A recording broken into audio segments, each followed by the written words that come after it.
Assalamualaikum warahmatullahi wabarakatuh.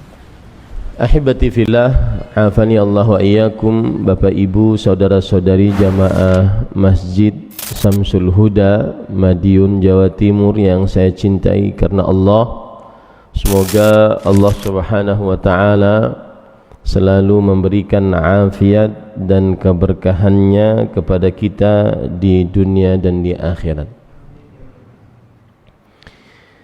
Tauhid adalah perkara yang berkaitan dengan akidah, dan akidah adalah al-imanul jazim alladhi la yatatarraqu fihi syai'un minasyakki awir raib, ma yata'allaqu bil imani billah wa baqiyati arkanil iman. Aqidah adalah keimanan yang kokoh, yang tidak terbesit sedikit pun di dalam kalbu keraguan dan sangkaan, baik yang berkaitan dengan keimanan kepada Allah atau hal-hal yang tersisa dari rukun iman. Ini adalah kata pendahuluan di dalam kajian ini. Tauhid adalah termasuk perkara akidah. Akidah adalah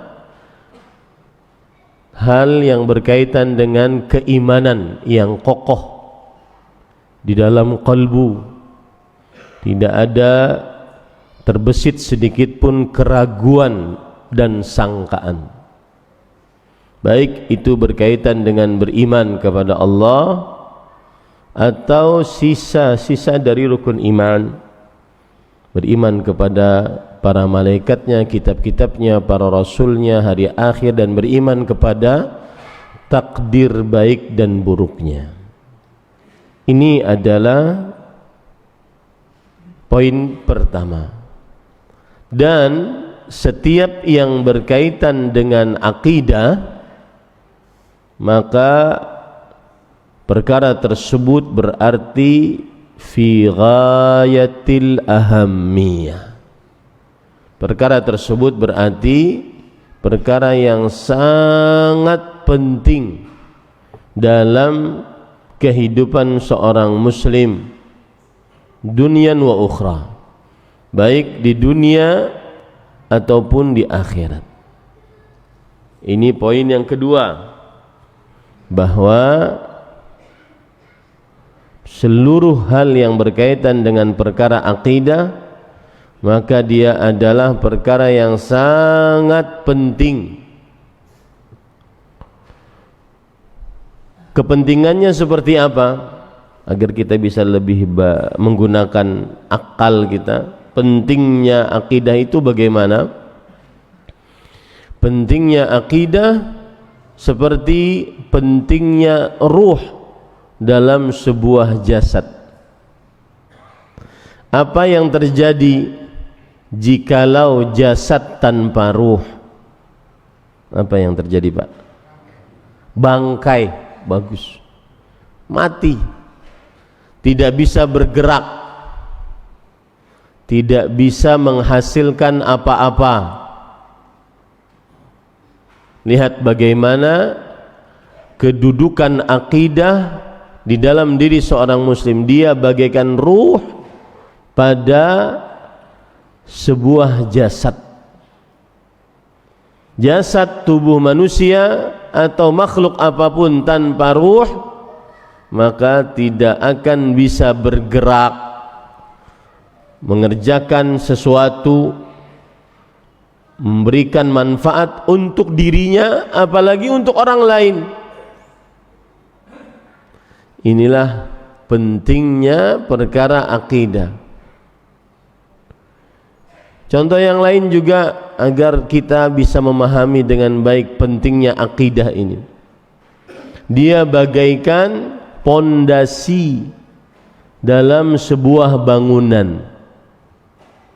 Masjid Samsul Huda tidak akan bisa kita gunakan untuk sholat berjamaah, kajian Islam ilmiah setelahnya, kecuali dengan menguatkan pondasinya. Lalu terbangunlah dinding-dindingnya, tiang-tiangnya, lalu diatapi, lalu bisa diambil manfaatnya. Itulah perumpamaan pentingnya akidah di dalam diri seorang muslim, baik di dunia ataupun di akhirat. Oleh karenanya Allah Subhanahu wa taala berfirman dalam surat Ibrahim ayat 24, Alam tara kaifa daraballahu mathalan kalimatan thayyibah. Apakah kamu tidak memperhatikan bagaimana Allah Subhanahu wa taala membuat perumpamaan ucapan yang baik.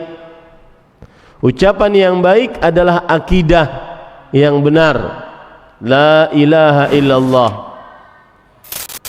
Kasyajaratin thayyibah, seperti pohon yang baik, yang subur, asluha thabit, akarnya kokoh. Akidah bagaikan akar pada sebuah pohon.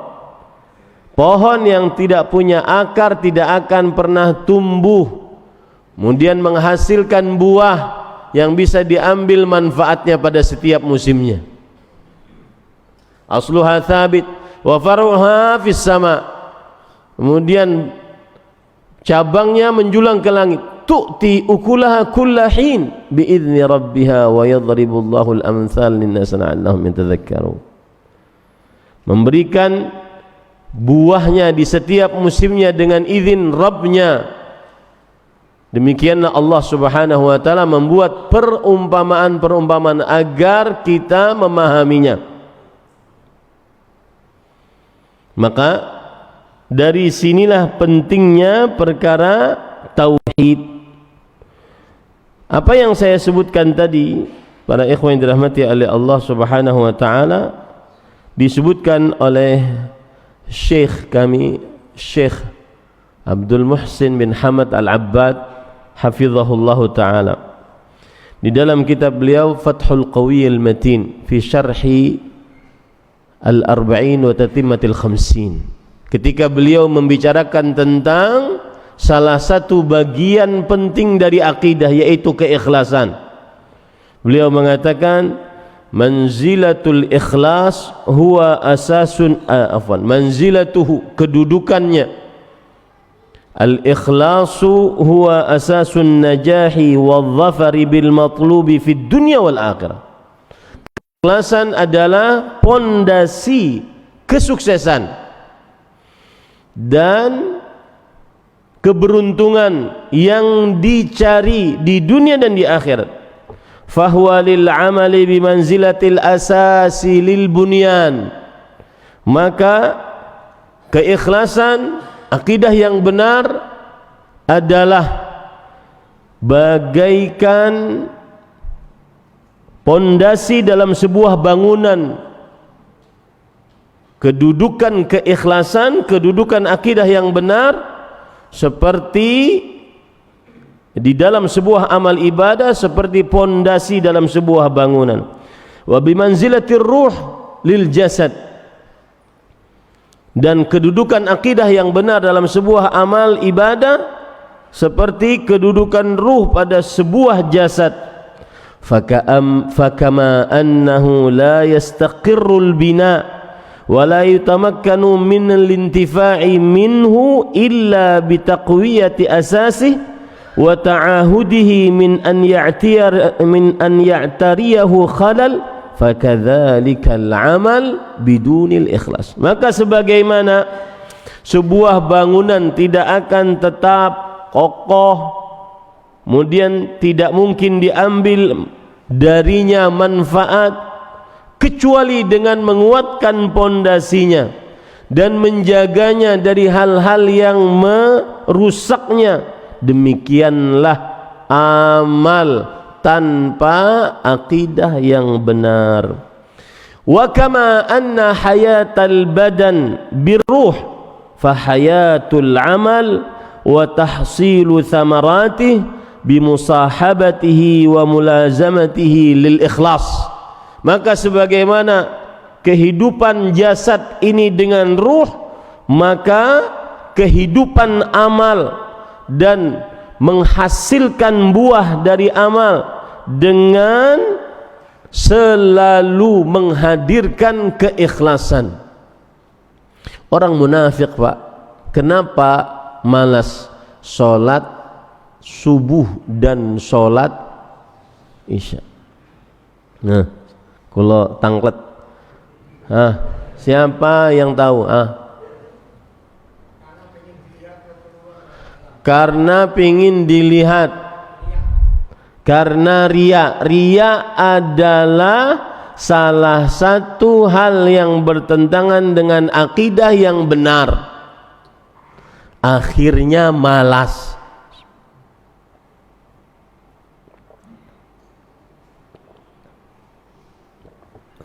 Akhirnya malas. Allah Subhanahu wa taala berfirman, innal munafiqina yukhadi'una Allah wa huwa khadi'uhum wa idza qamu ila ssalati qamu kusala yura'una an-nas wa la yadhkuruna Allah illa qalila. Orang-orang munafik, mereka menipu Allah dan Allah membalas tipuan mereka. Mereka jika bangun mendirikan salat, bangun dalam keadaan malas. Kenapa malas? Karena riya. Apa arti riya? Riya adalah an yudhiral insanu amalah au yuhassinahu 'indan nas liyamdahuh. Seseorang memperlihatkan amal atau memperbagus amal di hadapan manusia supaya manusia tersebut memujinya. Itu riya. Dari sini coba perhatikan yang saya sebutkan tadi, bahwa hayatul badan birruh fa hayatul amal wa tahsilu thamarati bimusahabati lil ikhlas. Kehidupan jasmani kita dengan ruh, ada ruh kita bisa bergerak. Kehidupan amal kita, mesin penggerak agar kita bisa beramal, itu adalah selalu ikhlas. Yang malas berarti mau jenengan akui tidak akui, maka sedang bermasalah dengan niat, keikhlasan. Sholat witir yang terakhir dilakukan saat malam terakhir Ramadan, sampai detik ini belum sholat witir,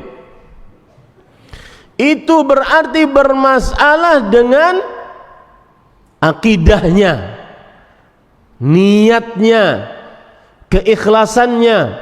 Nanti saya akan kaitkan antara apa hubungan niat dengan tauhid. Karena salah satu penafsiran dari tauhid adalah niat. Baca Qur'annya yang di dalam bulan Ramadan khatam. Jazakallahu khair Ustaz Al-Fadhil, Ustaz Taufik Badri. Masih menyempatkan hadir padahal beliau sibuk. Mudah-mudahan beliau senantiasa dijaga oleh Allah Subhanahu wa taala. Taib. Baca Qur'annya, dan saya berpesan aturannya, yang sering ngaji tauhid, yang sering ngaji sunnah, mereka yang paling rajin untuk beramal ibadah, terutama saat di rumah, bukan di masjid soleh semua.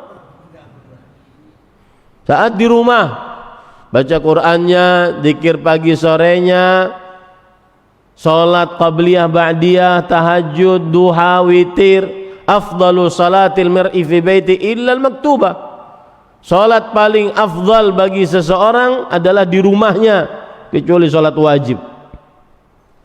Paling rajin beramal ibadah kalau ngaku bertauhid.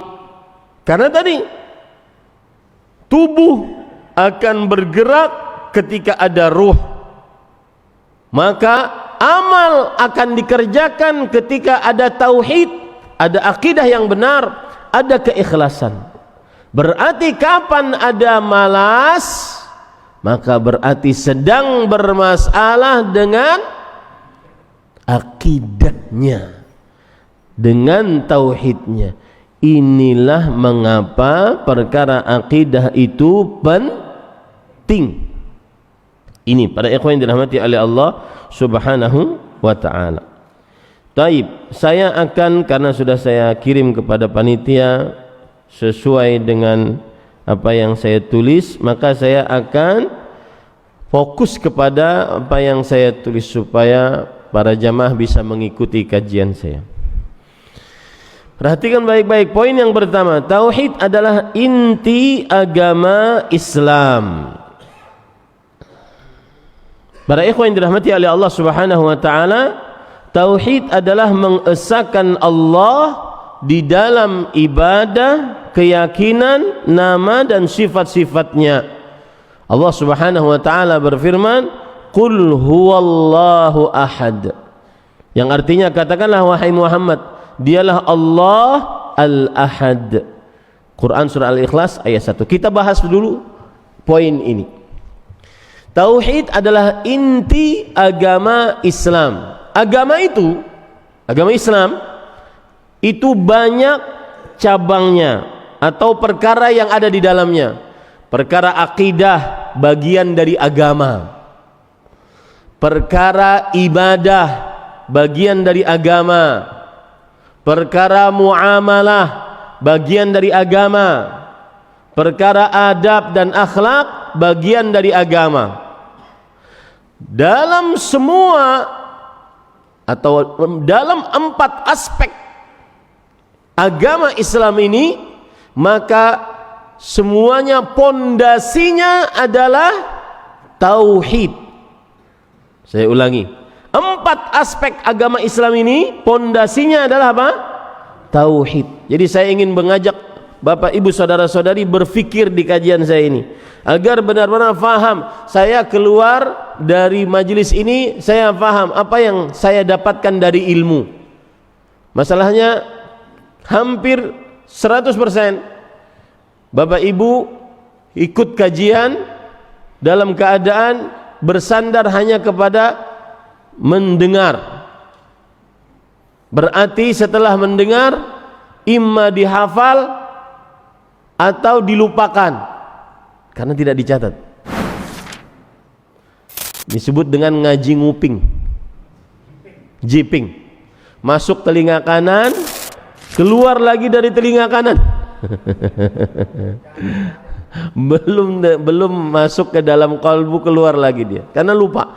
Maka saya ingin ngajak Bapak Ibu berpikir, walaupun tidak nulis, cuma mendengar, tapi keluar dari majelis ini, oh saya tahu prinsip hidup dalam hidup saya ini apa, yaitu tauhid.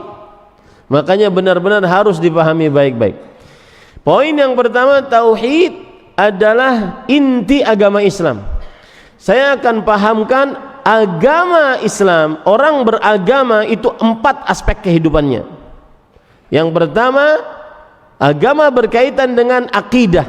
Akidah sudah saya jelaskan tadi, keyakinan, keimanan yang kokoh di dalam kalbu, berkaitan dengan beriman kepada Allah dan rukun-rukun iman yang lainnya. Itu akidah. Maka pondasi akidah adalah tauhid. Pondasi akidah adalah apa? Tauhid. Kemudian ibadah. Ibadah adalah proses pengabdian diri kepada Allah dengan penuh ketundukan, kepatuhan yang sempurna disertai dengan rasa cinta yang paling tinggi kepada Allah, dan itu pondasinya juga, ruhnya juga adalah tauhid. Saya kasih contoh tadi, salat berjamaah subuh atau isya. Orang munafik kenapa malas? Athqalus salawati 'alal munafiqin salatul fajri wa salatul atamah. Salat paling berat atas orang munafik adalah salat subuh dan salat isya. Mengapa? Karena saat dia melakukan aspek yang kedua, mengabdi kepada Allah, tunduk patuh kepada Allah Subhanahu wa taala, ada secuil dari akidah yang keropos. Akhirnya malas untuk melakukan sholat berjamaah. Kemudian aspek kehidupan dalam beragama Islam yang ketiga berkaitan dengan muamalah, hubungan antar sesama makhluk, hubungan antara suami istri, antara orang tua anak, antara tetangga dengan tetangga, saudara, kerabat, rakyat, pemerintah. Maka pondasi dalam berhubungan ini, baik itu dalam perihal akad pernikahan, akad perceraian, akad jual beli, akad simpan pinjam, akad gadai menggadai, ini semua pondasinya adalah tauhid. Saya beri contoh, misalkan jual beli, Rasul sallallahu alaihi wasallam bersabda, al-bay'ani bil khiyar ma lam yatafarraqa, yang artinya dua orang menjual beli masih di dalam masa tangguh selama belum berpisah. Fa in sadaqa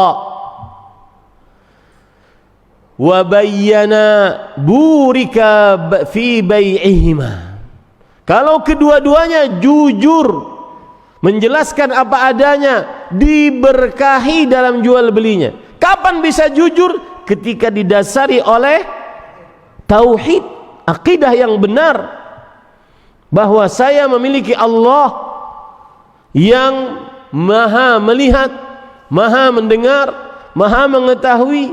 Alam ya'lam bi anna Allah yara.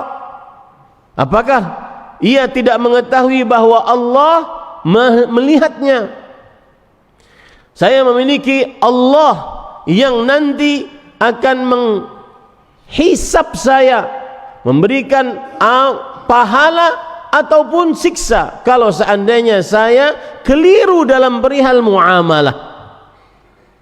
Jadi ketika saya katakan tauhid adalah inti agama Islam, dia pondasi dasar dalam muamalah. Suami kepada istri, suami tidak menzalimi istrinya. Kapan dia seperti itu?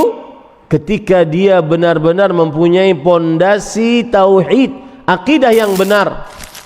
Maka saya kurang sepakat kalau seandainya kajian-kajian tauhid dilupakan, sedangkan kajian-kajian tentang keluarga sering diangkat.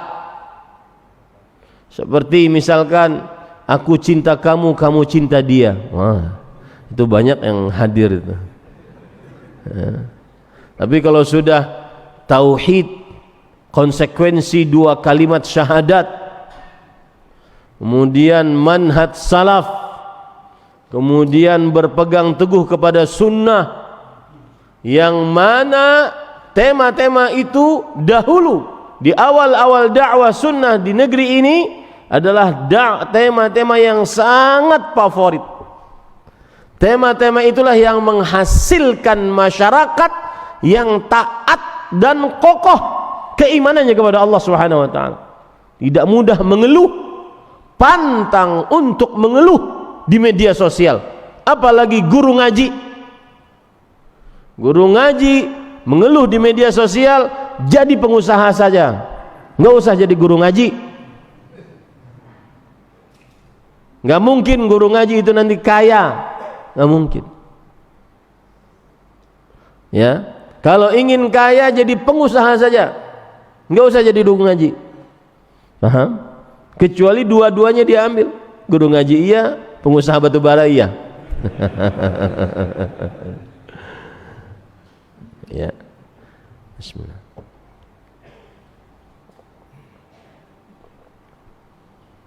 Taib. Kemudian tauhid inti dalam agama Islam yaitu tauhid adalah pondasi dalam adab dan akhlak. Akhlak itu apa sih Pak? Akhlak itu adalah sajiyah wa tabi'ah fi nafsil insan taj'alu sahibaha ala fi'li syai' min ghairi fikrin wa rawiyah. Akhlak adalah sebuah tabiat yang tertanam di dalam diri sanubari seorang manusia. Dia akan keluar dengan cepat tanpa berpikir panjang. Itulah akhlak. Akhlak pemarah, akhlak penyabar, akhlak pembicara, akhlak pendiam, akhlak pemaaf, akhlak pendendam. Dia akan keluar dengan cepat tanpa dia berpura-pura, karena memang sudah tertanam di dalam qalbu.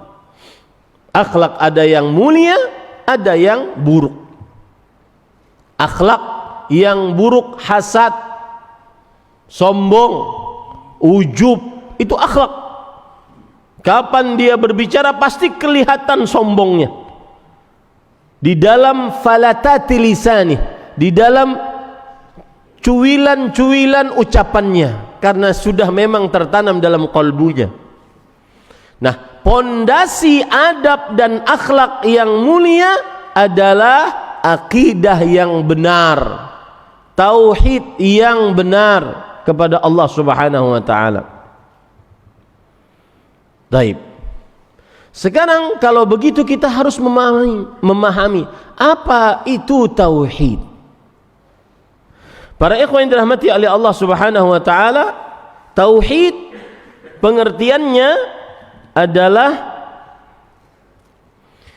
dari kata bahasa Arab wahhada yuwahhidu tauhidan, ay ja'lu syai'i wahidan. Dari kata kerja wahhada yuwahhidu. Kemudian predikatnya tauhidan. Maksudnya adalah menjadikan sesuatu satu, esa, tunggal. Tauhid secara bahasa juga adalah khilaf asy-syafa', kebalikan dari bilangan ganda. Tauhid yadullu 'ala al-infirad wa 'adabil musyarakah. Secara bahasa juga adalah tauhid menunjukkan kepada sendirian dan tidak bersyarekat. Itu tauhid secara bahasa. Saya ulangi, ada 3 poin yang saya sebutkan. Yang pertama, tauhid adalah menjadikan sesuatu esa, tunggal, satu-satunya. Yang kedua, tauhid adalah secara bahasa berbeda atau kebalikan dari jumlah bilangan genap. Genap berapa berarti? 2, 4, 6. Tauhid menunjukkan kepada yang ketiga adalah sendirian, tidak bersyarekat. Itu arti tauhid secara bahasa. Adapun arti tauhid secara istilah syariat adalah ini arti yang jami' mani', komprehensif, yang lengkap, mencakup kata-kata yang diperlukan dalam definisi dan membuang kata-kata yang tidak diperlukan dalam definisi tauhid. Tauhid adalah ifradullahi bima yakhtassu bihi subhanahu, mengesahkan Allah Subhanahu wa ta'ala di dalam apa saja yang Allah Subhanahu wa ta'ala memiliki kekhususan di dalamnya. Apa saja yang Allah Subhanahu wa ta'ala memiliki kekhususan di dalamnya, maka diesahkan Allah di dalamnya, itulah tauhid.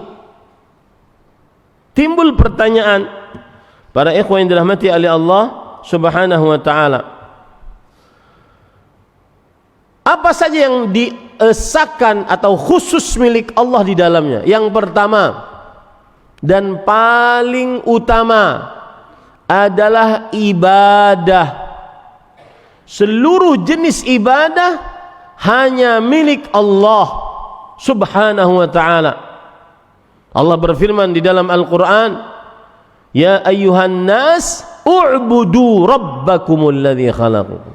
Wahai manusia, beribadahlah kalian kepada Rabb kalian. Surat Al-Baqarah ayat 21, ayat pertama yang merupakan perintah di dalam Al-Quran. Belum ada perintah dalam surat Al-Fatihah, belum ada perintah dalam surat Al-Baqarah dari ayat 1 sampai 20. Ayat pertama perintah dalam Al-Quran dari Allah adalah ayat tentang bertauhid di dalam ibadah. Wahai manusia, beribadahlah kalian kepada Rabb kalian. Ibadah hak khusus milik Allah Subhanahu wa ta'ala. Bahasa Arabnya akhassul huquq, hak paling khusus, intimate yang dimiliki oleh Allah Subhanahu wa ta'ala, paling khusus dimiliki oleh Allah. Makanya kurang ajar kalau seandainya hak khusus ini diberikan kepada siapapun apapun selain Allah. Tidak pernah ada kezaliman yang terbesar kecuali ketika hak khusus milik Allah diberikan kepada selain Allah. Ibadah yang merupakan hak khusus milik Allah diberikan kepada selain Allah. Allah berfirman dalam surah Az-Zariyat ayat 56, "Wa ma khalaqtul jinna wal insa illa liya'budun." Yang artinya, tidaklah kuciptakan jin dan manusia melainkan supaya mereka beribadah kepadaku. Hak khusus milik Allah. Allah juga berfirman di dalam Al-Quran tentang bahwa ibadah adalah hak khusus milik Allah Subhanahu wa ta'ala. Perhatikan dalam beberapa ayat. Surat Az-Zumar ayat 20. Fa'budillah mukhlishan lahuddin. Fa'budillah, beribadahlah engkau kepada Allah dengan ikhlas. Ikhlas itu apa, Pak? Ikhlas itu murni, suci, terlepas dari kotoran dan campuran. Imajinasi tentang ikhlas itu seperti yang paling tepat ya, yang disebutkan oleh Allah dalam Al-Quran. Allah Subhanahu wa ta'ala berfirman dalam surah An-Nahl ayat 65, wa inna lakum fil an'ami la'ibrah, sesungguhnya kalian di dalam binatang ternak terdapat benar-benar pelajaran bagi kalian, pelajaran tentang ikhlas. Nusqikum mimma fi butuni, kami memberi minum kepada kalian dari apa yang ada dalam perut binatang ternak, onta, sapi, kambing. Min baini farthin wadam labanan khalisan sa'igan lisyaribin. Sesuatu yang dari perut tersebut keluar di antara darah dan, mohon maaf, tahi. Orang kalau memerah puting susu kambing, puting susu sapi, puting susu onta, maka akan keluar susu khalis, susu yang murni. Nek, kalau seandainya ada yang namanya di sini khalis, itu berarti murni, suci, terlepas dari kotoran dan campuran apapun. Kalau sudah suci, murni, terlepas dari kotoran dan campuran apapun, sa'igan lisyaribin, pantas, cocok untuk diminum, pantas, cocok untuk diterima oleh Allah Subhanahu wa ta'ala. Itulah tauhid. Maka tauhid yang merupakan kekhususan milik Allah adalah ibadah. Ibadah apapun, rukun Islam, mengucapkan 2 kalimat syahadat, mendirikan sholat, membayar zakat, berpuasa pada bulan Ramadan, berhaji ke Baitullah. Atau rukun iman, atau ibadah-ibadah lisan, berdoa, berzikir, baca Quran, meminta pertolongan, isti'anah, meminta perlindungan, isti'adzah, meminta pertolongan dalam keadaan yang sempit, istighatsah. Ini semua ibadah tidak boleh dan merupakan kekurang ajaran, kezaliman paling terbesar jika diberikan kepada selain Allah. Makanya Allah berfirman dalam surat Luqman ayat 13, "Inna syirka la zulmun azim." Sesungguhnya kesyirikan, yaitu ketika ibadah yang merupakan hak khusus milik Allah, paling khusus milik Allah, diberikan kepada selain Allah, itu adalah kezaliman yang besar. Ya. Jadi di sini sudah Bapak Ibu ketahui kenapa kesyirikan disebut sebagai kezaliman yang besar. Kenapa? Sinten yang tahu? Selain Bapak. Biar saya tahu bahwa yang lain faham. Nah. Monggo.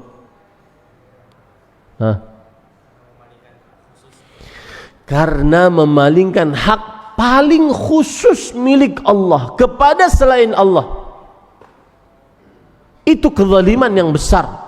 Kemudian Pak, kesyirikan itu dosa yang dikerjakan tanpa motivasi, dan setiap dosa yang dikerjakan tanpa motivasi itu adalah siksanya besar. Coba, apa motivasi orang berbuat kesyirikan? Kenapa orang minta tolong, berdoa kepada orang mati? Sebagaimana dalam bacaan-bacaan orang-orang yang ingin berziarah kubur, minta kepada ahli kubur, kuburiyun, minta kepada ahli kubur. Dan itu sudah tidak bisa dielakkan, nggak usah bohong. Mereka mengatakan qasabnakum, talabnakum, ji'nakum, tughithuna, tu'inuna. Kami datang kepada kalian, wahai penghuni kubur, kami bermaksud kepada kalian, hendaknya kalian menolong kami, hendaknya kalian memberikan pertolongan kepada kami dalam keadaan yang sempit. Ini adalah kezaliman terbesar karena memalingkan hak paling khusus yang dimiliki oleh Allah kepada makhluk yang diciptakan dan tidak mencipta. Ini para ikhwan yang dirahmati Allah Subhanahu wa taala. Ini kekhususan yang pertama yang dimiliki oleh Allah, yaitu ibadah. Ibadah qalbu, rasa cinta, mahabbah, rasa tawakal, bersandar qalbu kepada Allah, bersyukur, bersabar, takut, berharap. Semua ibadah qalbu hanya boleh diberikan kepada Allah. Dan praktekkan ini Pak di dalam kehidupan kita sehari-hari. Kalau seandainya kita masih dalam keadaan sulit, kemudian kita kadang-kadang melihat ada orang yang kita anggap bisa menolong kita, maka tidak boleh seseorang bergantung qalbunya kepada orang tersebut. Bergantunglah kepada Allah. Saking bergantung qalbunya kepada makhluk, bahkan kalau ditelepon dia sampai nunduk-nunduk. Halo, oh siap Pak, siap. Tidak ada tauhid begitu. Orang yang bertauhid bersandar qalbu hanya kepada Allah, walau dalam keadaan genting. Semakin genting, semakin bersandar kepada Allah. Lihat Nabi Ibrahim alaihissalam, imamul muwahhidin, imamul hunafa, pemimpin ahli tauhid, pemimpin orang yang bertauhid. Ketika dilempar dengan Ketapel mau masuk ke dalam api yang sangat besar. Kenapa apinya sangat besar, Ustaz? Karena semua orang membawa kayu bakar. Dari rakyatnya Namrud membawa kayu bakar. Bahkan ibu-ibu yang belum hamil, dia bernazar, saya meletakkan kayu bakar. Kalau seandainya saya hamil, saya akan letakkan kayu bakar. Dan hamil, letakkan kayu bakar. Ketika sudah dibakar, dilempar dengan ketapel, mau masuk, datang Jibril alaihissalam. Ya Ibrahim, alaka hajah? Wahai Ibrahim, ada perlu enggak? Subhanallah, saat genting Nabi Ibrahim mengatakan apa? Amma ilaika fala, adapun kepada engkau enggak. Kita sama makhluk selevel kita. Amma minallah fabala, adapun aku minta dari Allah, maka aku sangat memerlukannya. Makanya masuk ke dalam api. Apinya kata Allah subhanahu, ya naru kuni bardan wa salaman ala Ibrahim. Wahai api, jadilah dingin. Dan bukan hanya dingin, karena kalau kita masuk freezer mati. Wassalam, dan keselamatan atas Nabi Ibrahim alaihissalam. Taib. Kekhususan Allah yang kedua dan ketiga adalah kekuasaan. Tidak ada yang mencipta, mengatur, berkuasa. Al-khalq, al-mulk, at-tadbir, pengaturan, penciptaan, kekuasaan, kecuali hanya Allah. Alhamdulillahi rabbil alamin.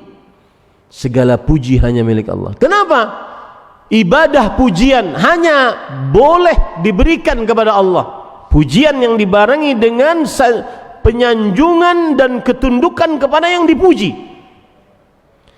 Karena Allah Rabbul Alamin, Allah yang memelihara alam semesta, Allah yang mencipta, mengatur, berkuasa. Itu kekhususan milik Allah. Tidak ada yang mengatur hujan kecuali Allah. Tidak ada pawang hujan. Tidak ada yang menjaga lautan kecuali Allah. Tidak ada penjaga pantai selatan kecuali Allah. Tidak ada yang mencipta, berkuasa, menghidupkan, mematikan kecuali Allah Subhanahu wa taala. Saya mau cerita. Suatu saat saya menghadiri orang yang dalam keadaan sekarat.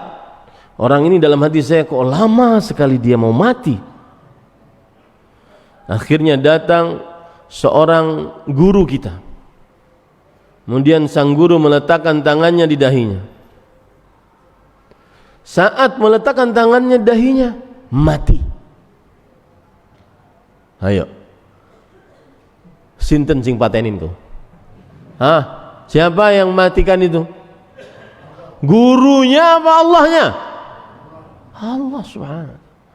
Tidak boleh ragu bahwa yang mencipta, menghidupkan, mematikan kecuali Allah subhanahu wa ta'ala. Tidak boleh ragu. Lalu tangan guru tadi gimana Ustaz? Itu adalah takdir Allah.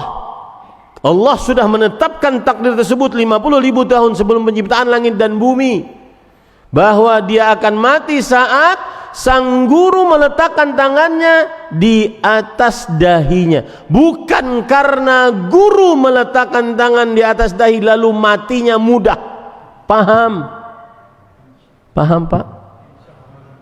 Harus yakin.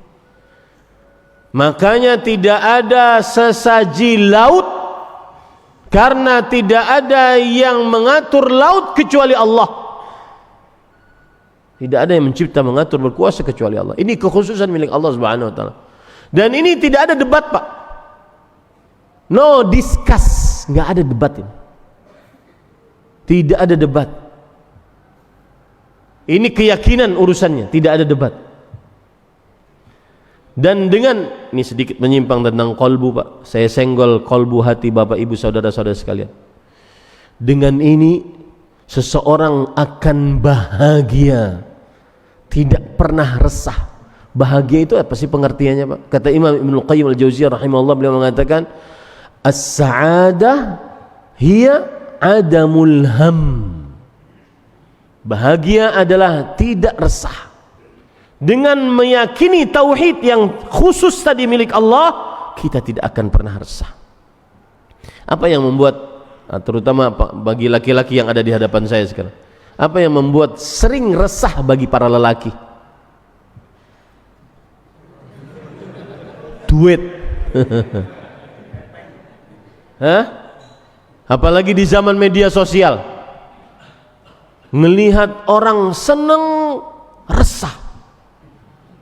Orang liburan sana sini, makan sana sini, naik pesawat sana sini, resah. Kok saya nggak bisa ya? Cuma di Madiun aja, nggak kemana-mana.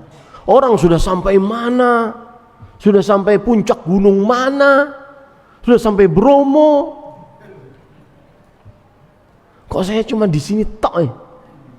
Resah. Melihat orang sedih, sulit, resah juga.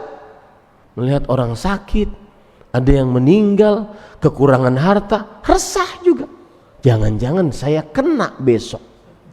Jadi melihat orang senang resah, melihat orang sedih resah. Dan ingat Pak, resah itu salah satu tentara Allah yang menguji manusia, menguji keimanan manusia. Makanya Rasulullah SAW berdoa, Allahumma inni a'udzubika minal hammi wal hazan. Ya Allah, aku berlindung denganmu dari rasa resah dan sedih. Di zaman sekarang dokter-dokter psikiater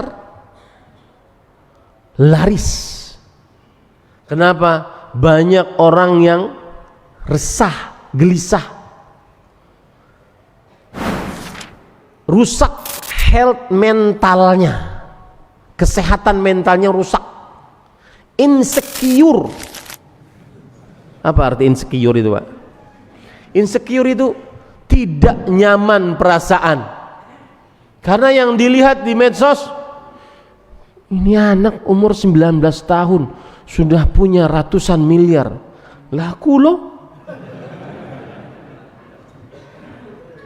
Umur 40, 50 gaji salam tempel. 2 hari, 3 hari habis. Kok bisa dia punya 300 miliar, 200 miliar, triliunan dapat dari resah? Makanya lihat anak-anak yang berumur 25-an, 30-an, ya, mereka bahkan ini sebagian, saya punya pesantren ya Pak, sebagian calon-calon santri ketika ditanya, nak, cita-citamu apa nak? YouTuber. Kenapa? Karena ingin kaya. Para ikhwan yang dirahmati Allah, orang kalau percaya bahwa Allah Al-Khaliq, Al-Malik, Al-Mudabbir, yang maha pencipta, maha pengatur, maha berkuasa, dia akan sangat tenang, bahagia. Karena dia yakin Allah tidak akan pernah mungkir janji. Rasul sallallahu alaihi wasallam bersabda, "Innan nafsa lan tamut hatta yastakmila rizqaha." Sesungguhnya seseorang tidak akan pernah mati sampai dia menyempurnakan rezekinya. Kalau seandainya ini Pak, setengah botol ini sudah tertulis di dalam kitab Lauhul Mahfuz 5.000 tahun sebelum penciptaan langit dan bumi, saya mendapatkannya, kemudian dia tertinggal di Masjid Samsul Huda, kemudian saya pulang kemana-mana, saya akan kembali lagi ke sini untuk meminum dan tidak akan ada yang bisa meminumnya kecuali saya. Yakin tak ora? Yakin, harus yakin. Itu yang membuat seorang yang bertauhid kekar, tegar, kokoh, tidak mudah berkeluh kesah.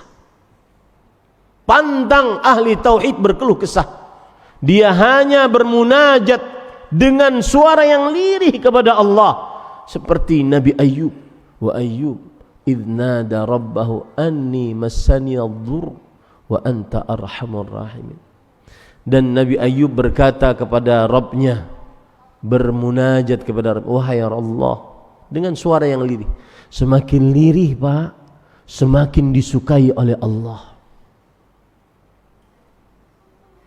Karena setiap yang semakin tersembunyi dalam proses pengabdian diri kepada Allah, semakin didengar oleh Allah Subhanahu wa taala. Ya Allah, aku sedang tertimpa musibah dan Engkau adalah Maha Pengasih. Bahkan di dalam doa ini Nabi Ayub tidak minta kesembuhan. Beliau hanya berkeluh kesah kepada Allah. Aku sedang tertimpa musibah. Engkau pengasih dari seluruh yang mengasihi. Allah yang Maha Pencipta, Maha Pengatur, Maha Berkuasa. Terserah Allah mau diapain. Lihat Nabi Zakaria. Dan saya kasih amalan Pak ya. Mungkin Bapak belum pernah mendengar amalan ini dari seorang pun. Berdoalah dengan mengerjakan sholat. Lihat Nabi Zakaria alaihissalam. Nabi Zakaria alaihissalam ketika melihat anak keponakannya mendapatkan sesuatu yang mustahil dengan sholatnya, Maryam alaihissalam mendapatkan rizqan, makanan yang terus menerus datang dari langit. Buah-buahan di musim panas ada di musim dingin. Buah-buahan di musim dingin ada di musim panas. Artinya makanannya tidak pernah terputus. Gara-gara Maryam alaihissalam ahli ibadah kepada Allah Subhanahu wa taala. Ketika Zakaria mengetahui itu, maka Zakaria alaihissalam bertanya, "Anna laki hadza?" Dari mana engkau dapatkan ini wahai Maryam alaihissalam? Kemudian Maryam alaihissalam mengatakan, qalat huwa min indillah. Dia datang dari sisi Allah. Innallaha yarzuqu man yasha bighairi hisab. Allah memberikan rezeki kepada siapa yang dikehendakinya tanpa hisab. Setelah Nabi Zakaria mengetahui bahwa dengan solat, dengan doa yang dikerjakan di dalam solat, dengan solat yang berbentuk doa, maka bahwa sesuatu yang mustahil bisa terjadi, hunalika da'a Zakaria rabbah. Saat itulah Nabi Zakaria berdoa kepada Allah Subhanahu wa taala. Apa kesempitan keresahan Nabi Zakaria? Tidak punya anak. Maka berdoalah Nabi Zakaria dengan salat. Fanadathul malaikah wa huwa qaimun yusalli fil mihrab. Para malaikat memanggil Nabi Zakaria sedang dalam keadaan Nabi Zakaria sedang salat di mihrabnya. Jadikan doamu dengan salatmu. Catat itu baik-baik Bapak. Itu salah satu pengabulan doa, doa yang dikabulkan. Jadikan doamu salatmu, jadikan salatmu doamu. Maka para ikhwan yang dirahmati Allah, begitu juga Nabi Zakaria. Beliau bahkan tidak menyebutkan permintaannya. Beliau mengatakan, ya Rabbi la taj'alni fardan wa anta khairul warithin. Ya Allah, jangan jadikan aku sendirian. Engkau sebaik-baik pemberi ahli waris. Bahkan beliau tidak menyebutkan permintaannya. Karena itu lebih ablag, lebih dalam keyakinan kita bahwa Allah lah yang Maha Pencipta, Pengatur, Berkuasa. Apa yang dipilihkan oleh Allah itulah yang terbaik. Al-khirah makhtarahullah. Yang terbaik adalah pilihan Allah Subhanahu wa taala. Kadang sebagian orang berdoa terlalu berlebihan, Pak. Ada orang di hadapan Ka'bah dia berdoa kepada Allah. Bagus doanya. Allahumma zawwijni zaujatan salihah. Ya Allah, berikan aku istri yang salihah. Bagus. Yang tidak bagus kemudian dia merinci, terlalu rinci. Tinggi, putih, rambut lurus, tiang listrik nih kok Pak. Ya. Kemudian setelah itu yang lebih parah lagi setelah dia rinci lewat perempuan. Kan perempuan biasanya tawaf, kalau tawaf di Ka'bah tidak tertutup wajahnya karena memang dilarang untuk menutup wajah. Lewat perempuan cantik. Pas lewat begitu dia katakan, ya Allah, seperti ini ya. Ini terlalu berlebihan. Karena kita tidak tahu apa yang lebih baik untuk kita. Dan saya berpesan, ini mungkin pesan ini menyenangkan ibu-ibu yang di belakang. Bagi laki-laki yang ada di hadapan saya pernah baca buku, tapi lupa di mana itu letaknya. Saya pernah baca buku judulnya salah satu isinya qanaah, puas qalbu, itu unsurnya 3. Puas atas pemberian Allah itu unsurnya 3. Yang disebut dengan sifat qanaah. Unsurnya 3. Yang pertama, ar-ridha bima a'tallah walau duna kifayah. Rela dengan pemberian Allah walaupun kurang dari cukup. Rela. Itu satu. Yang kedua, adamul bahthi 'anil mafqud. Tidak mencari yang tidak ada. Itu unsur qanaah yang kedua. Tidak mencari yang tidak ada. Yang ketiga, al-istighna bil mawjud. Mencukupkan dengan yang ada. Nah, kalau sudah paham unsur qanaah itu 3, salah satu potret qanaah para lelaki, salah satunya saja adalah beristri 1.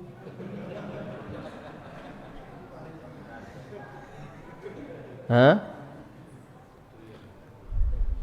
Nanti pasti ibu-ibu di belakang kalau sudah pulang ke rumah, qanaah Pak.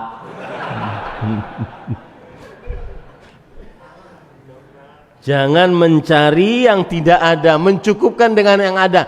Rela dengan yang ada walau kurang dari cukup.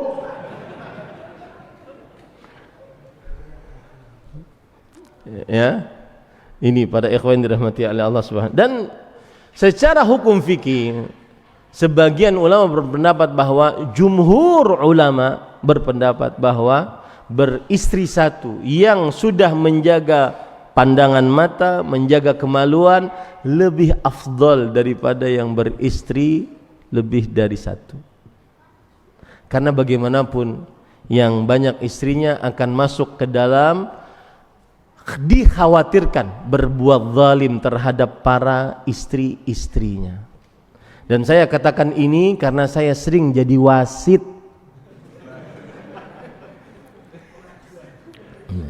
Jadi wasit, Pak. Ada seorang istri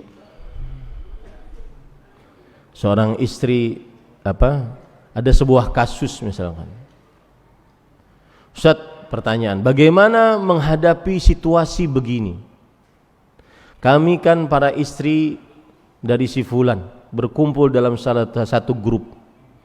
Kadang-kadang ketika yang digilir istri kedua misalkan, kemudian dibelikan sesuatu oleh suaminya, atau pergi ke sesuatu oleh suaminya dengan suaminya, berlibur atau apa, pokoknya kesenangan.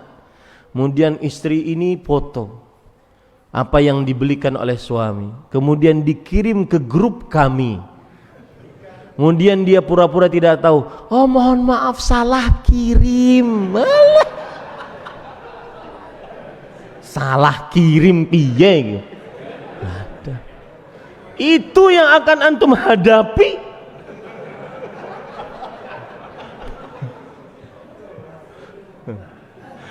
Saya kalau menghadapi seperti itu tidak akan bisa ke Madiun. Baik, pada ikhwan yang dirahmati oleh Allah. Maka orang yang bertauhid, dia akan sangat tegar kokoh, yakin bahwasanya Allah yang Maha Pemberi rizki, pengatur, pencipta, berkuasa. Tidak akan pernah Allah menghinakan hambanya. Kalau seandainya ada usaha sudah bermodal besar, kemudian ternyata padahal ekspektasinya dapat hasil yang banyak, ternyata dapatnya cuma kecil, tidak sesuai dengan ekspektasinya, maka bukan berarti rugi. Itulah rezekimu. Terkadang di situ Allah ingin kebaikan untukmu. Makanya Imam Al-Qayyim mengatakan fil mihnati minhatun. Di dalam ujian ada pemberian. Jangan lupa itu, Pak. dalam ujian, dalam keterbatasan, di situ sebenarnya Allah sedang ngasih kita. Sedang ngasih kita. Karena sebagian orang, ada orang berpikir, Ustadz saya kok berdoa nggak lancar-lancar ya dikabulkan, usaha selalu rugi Ustadz. Maka ada kaedah di dalam pembatasan dari Allah, pelarangan dari Allah, di baliknya ada pemberian yang kadang kita tidak sadari. Ini para ikhwan yang dirahmati oleh Allah SWT. Kemudian kekhususan yang ketiga yang dimiliki oleh Allah adalah bahwa Allah memiliki nama-nama Allah yang husna dan sifat-sifatnya yang ulia, yang mana kita tetapkan nama-nama dan sifat-sifat tersebut tanpa tahrif, merubahnya, tamthil, memisalkannya dengan makhluk, takyib, menanyakan bagaimana, dan kemudian tanpa ta'til, mengingkari nama dan sifat-sifat tersebut. Taib. Itulah tauhid yang kita inginkan.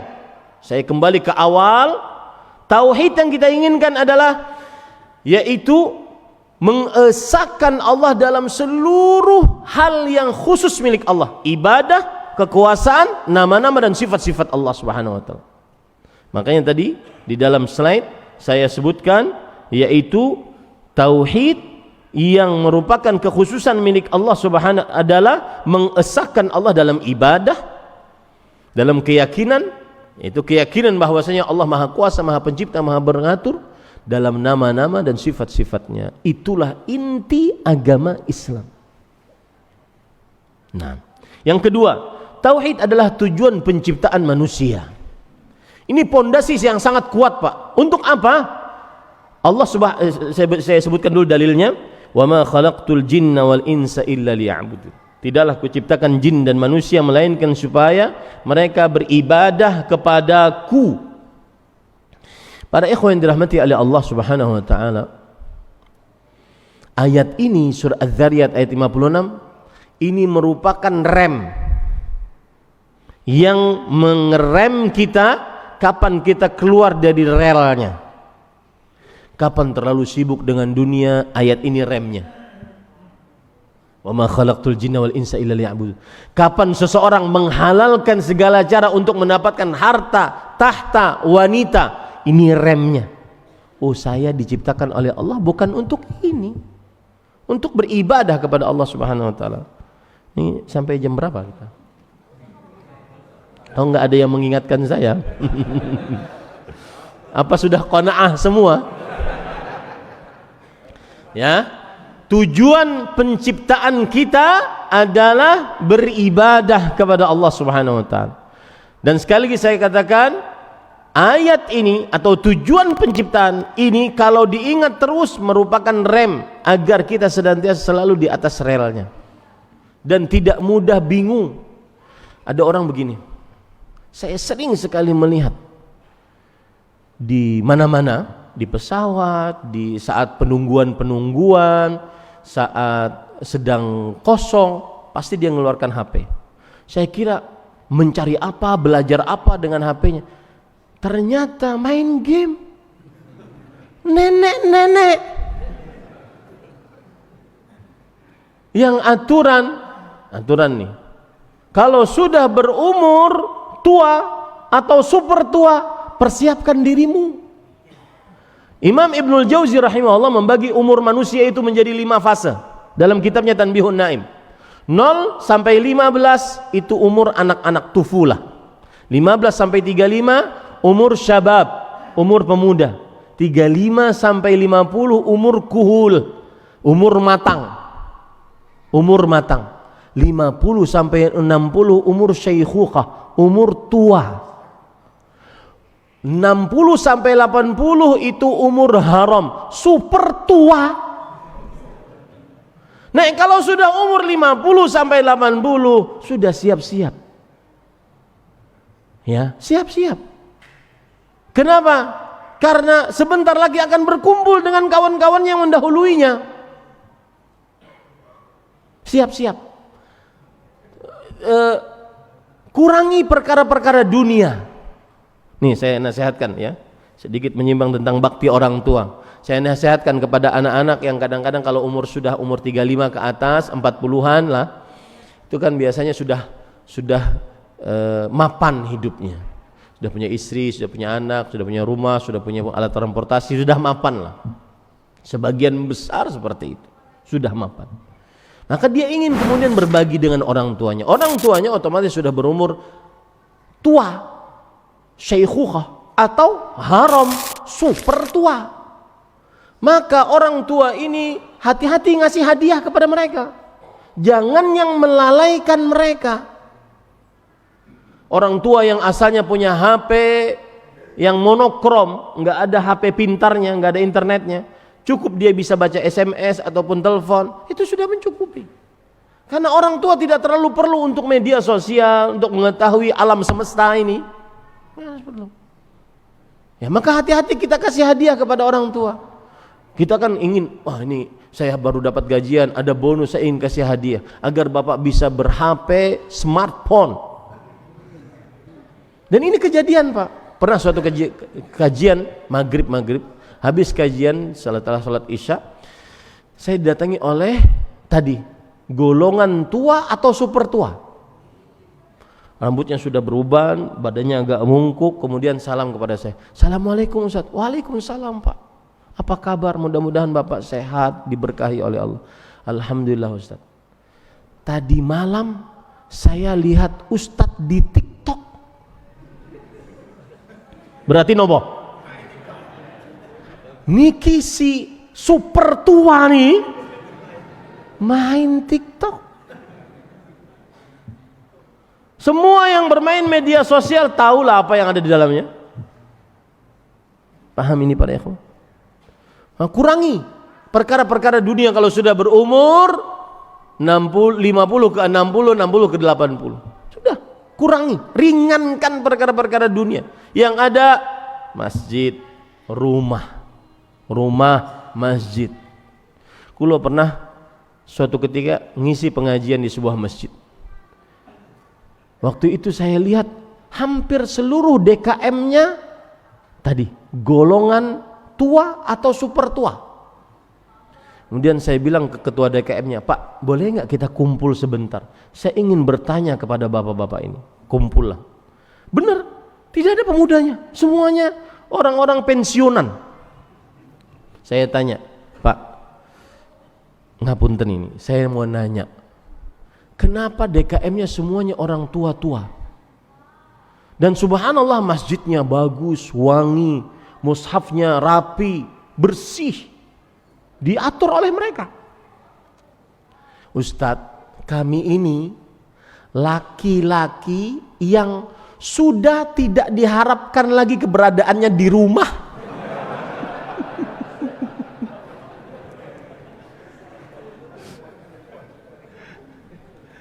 Ya, jadi ada tidak ada sudah nggak dicari. Istrinya pun nggak nyari, karena itu hukum kebiasaan manusia. Kathratul misas tudhibul ihsas. Karena saking sering bersentuhan maka hilang rasa kadang. Tapi maksud saya, gunakan waktunya sebaik-baiknya. Makanya saya katakan tadi, poin kedua bahwa ayat ini tujuan penciptaan kita adalah ibadah, dia rem. Kalau kita mulai lalai, maka ingat, fulan, kamu ngapain di dunia? Karena ada sebagian orang Pak, kalau sudah pensiun, yang sebelum pensiun saja dia tidak tahu dinding masjid Samsul Huda, dia nggak tahu. Ini masjid apa nih? Samsul Huda toh? Iya. Dia nggak tahu warna dindingnya, karena nggak pernah ke masjid. Anak sibuk kerja. Ah, setelah pensiun masih kerjain freelance, masih kerjain ini itu. Kalau sudah pensiun Pak, itu rem. Sudah mulai mendekat kepada Allah. Memperbanyak diri kepada Allah Subhanahu untuk beribadah kepada Allah Subhanahu. Tapi ingat, yang masih muda, umur berapa tadi? 15 ke 35 atau 35 ke 50. Jangan anggap remeh. Ada perkataan menarik, Maimun bin Mihran, seorang tabi'i, beliau berkata, ketika beliau melihat, karena saya lihat di sini ada seumuran dengan bapak saya umur 70-an. Ya ma'syarasy syuyukh, ma yuntadhar idza kana az-zar'u byadda. Wahai para orang tua, apa yang ditunggu kalau seandainya tumbuhan itu sudah memutih semua? Maksudnya, wahai para orang tua yang jenggotnya, kemudian rambutnya sudah memutih semua, apa yang ditunggu? Kata para orang tua tersebut, al-hasad, dipetik, artinya sebentar lagi mati. Lalu beliau melihat kepada para pemuda, ya ma'syaras syabab, wahai para pemuda, i'lam annal afah qad tadkhuluhu az-zar' qabla an yustahsad. Ketahuilah bahwa penyakit bisa masuk ke dalam tumbuhan tanaman sebelum masa dipetik. Paham?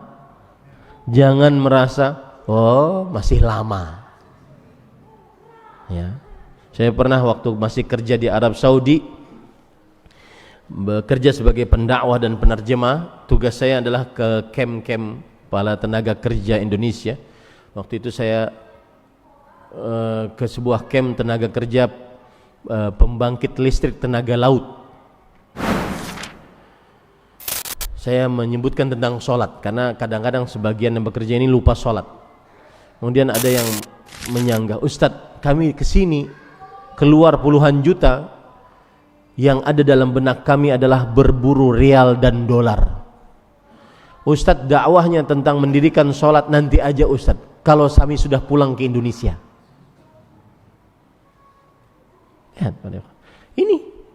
Ini remnya. Ingat, keberadaan kita di dunia untuk beribadah, bukan untuk bermegah-megah, bukan untuk dunia semata. Ustadz, berarti nggak boleh kaya? Enggak, bukan itu maksud saya. 10 orang yang dijamin masuk surga semuanya kaya-kaya. Abu Bakar, Uthman, Umar, Uthman, Ali, Abdurrahman bin Auf, Sa'ad, Sa'id, Talhah, Zubair, Abu Ubaidah bin Jarrah, semuanya saudara kaya di tengah orang-orang kafir Quraisy. Tetapi kekayaan mereka tidak di hati mereka. Kekayaan mereka gunakan untuk di jalan Allah Subhanahu wa taala. Maka rem. Ya, poin yang kedua. Poin yang ketiga, tauhid adalah dakwah seluruh nabi. Ini pesan untuk para pondasi, untuk para pendakwah. Dan pendakwah bukan hanya yang ada di sini, di atas meja, apa di meja ada mikrofon, enggak.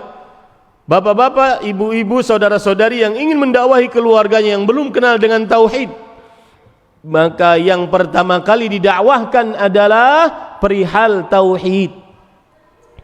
Rasul sallallahu alaihi wasallam bersabda Allah berfirman dalam surah An-Nahl ayat 36, "Wa laqad ba'atsna fi kulli ummatin rasula an ya'budullaha wajtanibut taghut." Dan sungguh telah kami utus di setiap umat seorang rasul, beribadahlah kepada Allah dan jauhilah taghut. Tidak ada dakwah seorang nabi, wa ila thamud akhahum salihah, Nabi Saleh, Nabi Syuaib, Nabi Hud, dan nabi-nabi yang lain disebutkan dalam surah Al-A'raf, kecuali dakwahnya satu, pertama kali, ya qaumi ibudullah ma lakum min ilahin ghairuh, wahai kaumku beribadahlah kepada Allah, tauhidkan Allah, kalian tidak memiliki Tuhan yang berhak diibadahi selain Allah Subhanahu wa taala. Dakwahkan tauhid. Pondasi di dalam berdakwah adalah tauhid. Ada sebagian orang melihat, Ustadz, ibu saya masih enggak pakai jilbab, ibu saya masih sering jalan-jalan, padahal umurnya sudah tua tadi atau super tua tadi. Bulan ini dia healing kemana sama teman-teman sosialitanya, bulan ini dia jalan-jalan kemana sama teman-temannya. Tidak mikirkan akhirat. Ustadz, saya takut saat beliau dengan happy-happy dengan dunianya meninggal dalam keadaan tidak beribadah kepada Allah. Maka jangan permasalahkan itunya. Dasari dakwahmu dengan tauhid. Dasari dakwahmu dengan tauhid. Niscaya orang tua akan menerima nasihat-nasihat kita. Ustaz, keluarga saya masih melakukan kesyirikan, percaya dukun, percaya jimat, percaya tukang ramal. percaya kepada, beribadah kepada orang yang dikubur. Maka para ikhwah yang dirahmati oleh Allah, dasari dakwahmu dengan tauhid. Itu solusi. Ajarkan kepada keluarga, orang tua terutama, adik, kakak, paman, bibi, 2 kalimat syahadat yang merupakan inti tauhid. Ajarkan itu pelan-pelan. Apa makna la ilaha illallah, apa rukun la ilaha illallah, apa syarat la ilaha illallah, apa pembatal la ilaha illallah, apa konsekuensi dari la ilaha illallah. Ajarkan pelan-pelan. Dan ingat, kalau berdakwah kepada orang tua, jangan seperti seorang yang terlalu meninggi di hadapan muridnya. Pak, Bu, oke, duduk sini. Allah berfirman, jangan. Saya punya pengalaman, ini mungkin bisa dilakukan. Saya punya pengalaman, kadang kalau saya ingin nasihati orang tua yang masih tersisa satu, kadang-kadang saya berkunjung ke rumah orang tua, ngobrol lama, karena itu kesempatan. Ngobrol lama, ngobrolnya tentang apa yang beliau sukai, ngobrol. Nasihatnya nggak ada, cuma ngobrol aja. Nanti kalau saya mau pulang, mau keluar rumah, mau naik mobil atau naik kendaraan, saya ngomong pelan gitu. Itu nggak usah dikerjakan ya Pak. Masuk mobil saya, nggak ada diskusi, nggak ada debat. Pelan-pelan aja. Tidak boleh walaupun dalam rangka berdakwah mengangkat suara di hadapan orang tua. Durhaka, memicingkan mata, menunjuk-nunjuk, durhaka. Dan saya berpesan ini Pak, amalan yang paling Allah ingin segerakan pemberian pahalanya di dunia, di samping disimpan di akhirat, adalah bakti orang tua. Jangan pernah remehkan urusan bakti orang tua. Dia mendatangkan keberkahan di dunia sebelum akhirat. Kalau udah urusan bakti orang tua, nih yang pernah ngaji sama saya, urusan bakti orang tua dia bagaikan garis merah, tidak boleh dilewati. Berkorban perasaanlah, berkorban perasaankah, berkorban hartakah, berkorban anak istrikah. Sabar menghadapi orang tua. Contoh ya, saya beri contoh. Terkadang orang yang bertauhid dia harus lebih sabar. Ada orang tua punya anak 10 misalnya. Anak yang paling berbakti, yang paling pertama misalnya. Dia yang paling mengurus orang tuanya. Tapi hati milik Allah. Orang tua lebih suka kepada anak yang kedua. Bahkan yang sulung saja dia tidak terlalu cinta. Padahal yang kedua ini banyak sering bermasalah. Maka itu sang anak harus sabar. Nggak perlu dia nyari, kenapa ya bapak ibu ini begini. Nggak perlu. Tugasmu bakti, bukan tugasmu menilai orang tua. Paham Pak? Begitu orang yang bertauhid di dalam aplikasi setiap dia kerjakan. Yang keempat, tauhid adalah syarat diterimanya amal. Hati-hati ini Pak, bahwa tauhid syarat diterimanya amal. Tauhid di sini bisa bermakna ikhlas. Ini sinonim dari tauhid. Catat baik-baik. Sinonim dari tauhid adalah keikhlasan. Dan dia syarat diterimanya amal. Allah Subhanahu wa ta'ala, Rasulullah SAW bersabda, "Innallaha la yaqbalu minal amali illa ma kana khalisan wa butughiya bihi wajhu." Allah tidak menerima dari amal kecuali yang ikhlas, yang bertauhid dan dicari wajah Allah di dalamnya. Yang kelima, syirik adalah perusak tauhid. Ini panjang. Syirik artinya menyamakan selain Allah dengan Allah dalam perkara yang khusus milik Allah. Apa tadi perkara khusus milik Allah? Ibadah, kekuasaan, dan nama-nama dan sifat-sifat Allah. Maka apabila seseorang menyamakan selain Allah siapapun dan apapun dengan Allah dalam perkara khusus ini, maka dia melakukan kesyirikan dan dia termasuk merusak tauhid. Dan syirik adalah dosa besar, paling besar. Tidak akan pernah diampuni oleh Allah orang yang mati di atas kesyirikan. Yang keenam, tauhid memberi keamanan dan petunjuk. Seseorang yang bertauhid, maka dia akan aman di dunia sebelum akhirat. Dia akan dapat petunjuk di dunia sebelum akhirat. Saya beri contoh ya Pak. Keamanan dulu. Allah berfirman dalam surat An-Nur ayat 55, wa'adallahu alladhina amanu minkum wa 'amilus salihati la yastakhlifannahum fil ard kama istakhlafal ladzina min qablihim wa la yumakkinanna lahum dinahum alladzi irtada lahum wa la yubaddilannahum min ba'di khawfihim amna ya'budunani la yusyrikuna bihi syai'an. Allah menjanjikan untuk orang-orang beriman di antara kalian dan orang-orang beramal saleh. Apa janjinya? 3 janjinya. Kalian menjadi adik kuasa di atas muka bumi ini. Agama kalian akan tetap di atas muka bumi ini. Allah akan menjadikan rasa takut menjadi rasa aman. Syaratnya beribadah kalian kepadaku dan tidak mensyirikanku, bertauhid. Aman di dunia sebelum akhirat. Sedangkan aman di akhirat, orang yang bertauhid dan mati di atas tauhid sebesar apapun dosanya, dia antara 2 pilihan. Aman, tidak pernah masuk ke dalam neraka sama sekali.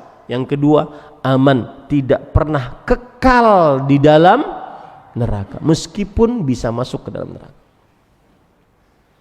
Tauhid pondasi hidup di dunia dan di akhirat, memberikan keamanan di akhirat. Keamanan di akhirat memberikan petunjuk di dunia dan memberikan petunjuk di akhirat. Petunjuk di dunia seperti dapat musibah. Orang yang bertauhid dia akan mendapatkan petunjuk, yaitu bersabar. Wa man yu'min billah yahdi qalbah. Siapa yang beriman kepada Allah, Allah akan beri petunjuk untuknya. Siapa yang bertauhid, Allah akan beri petunjuk. Dia tidak merobek baju, nempeleng pipi, kemudian menggundul rambut, bagi perempuan terutama, tidak makan, tidak minum, ya, tidak.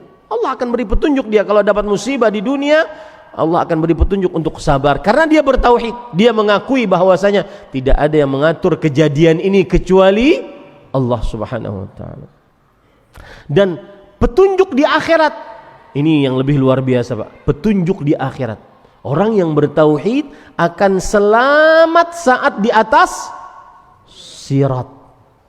Sirat itu gambarannya 6 Pak. Lebih tipis dari rambut, lebih tajam daripada pedang, licin, menggelincirkan, kemudian di samping-sampingnya ada besi bengkok pengait, kemudian gelap. Bayangkan itu, kita disuruh jalan. Makanya ada kata Rasulullah, ta'allaqa rijl wa ta'allaqa yad. Ada orang bergelantungan dengan tangannya, ada orang bergelantungan dengan kakinya. Famakdushun najin wa makdusun finnar.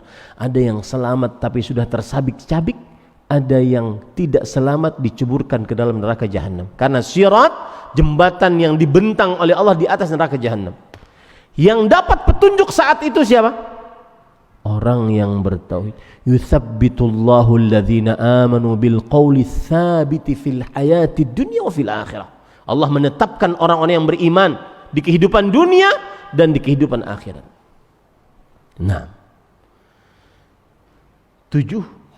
Tauhid membuat hati tenang. Ini sudah kita bahas tadi.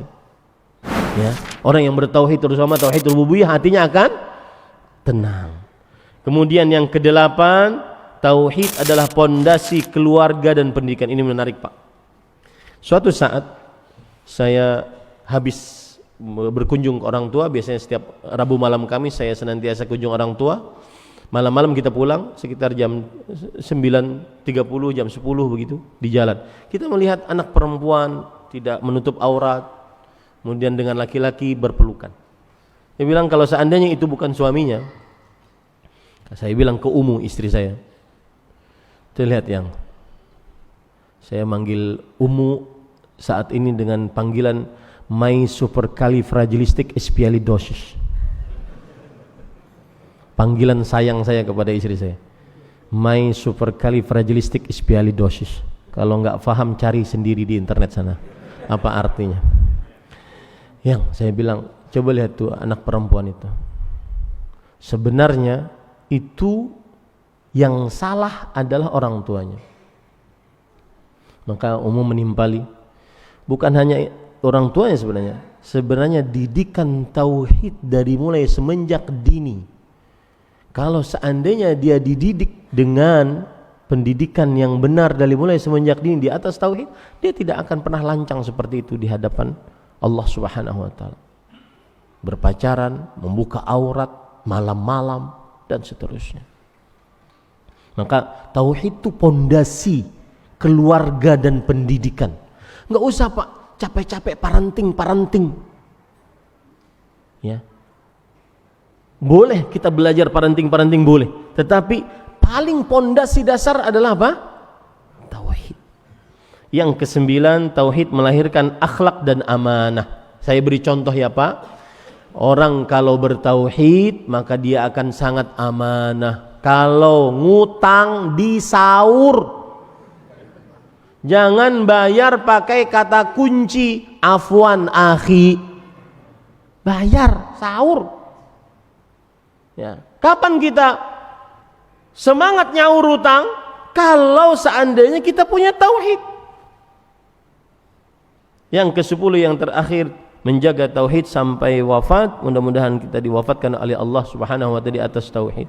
Karena Rasulullah SAW bersabda, "Man kana akhiru kalamihi la ilaha illallah dakhalal jannah." Siapa yang terakhir ucapannya la ilaha illallah, maka niscaya dia masuk ke dalam surganya Allah Subhanahu wa ta'ala. Sepertinya tidak perlu pertanyaan, jelas ya. Ya. Ini mudah-mudahan yang disampaikan bermanfaat. Semoga kita senantiasa dibimbing di atas tauhid oleh Allah Subhanahu wa ta'ala. Diwafatkan dalam keadaan mengucapkan la ilaha illallah. Semoga kita bertemu lagi dalam majlis-majlis ilmu di kesempatan-kesempatan lain di dunia. Kalau tidak bertemu di dunia, saya ucapkan sampai jumpa di surga firdausnya Allah Subhanahu wa ta'ala. Subhanakallah bihamdika asyhadu an la ilaha illa anta astaghfiruka wa atubu ilaik. Wassalamualaikum warahmatullahi wabarakatuh.